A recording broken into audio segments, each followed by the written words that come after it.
Aduh. Kenal dulu dia lo. Biasa wene dong. Hari biasa sih mah tuh biar ngajak ka dia tuh kumaha. Ngaja orang TK dia teh gitu.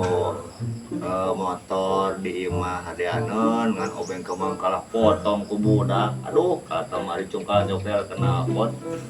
Leuh mun potong bisa kabawa deui. Geus potong asup deh kena pot. Nah, aduh kajero tuh motor teh jadi kudu dangdangan dan lu. Jadi maksudnya ayeuna ka dia nyam obeng. Mun aya mah obeng kembang gitu. Nah, orang butuh anu kembang nih. Gitu.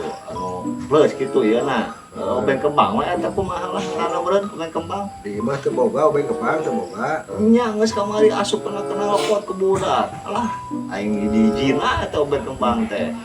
Kalau asa aya di urang obeng kembang mah cing soalnya pateulah. Kuat. A few moments later. Iya meureun. Bro, kita ya. Ya obeng. Ya kembang. Aduh. Aing geus kitu deui wae otak asa klik pisan belu. Oh dimasuk urang teh obengna hungkul, tah obeng kembang teh meureun dibalikeun kieu tah maksud teh tah ieu aya plusna. Lain obeng jeung kembang, aduh belu.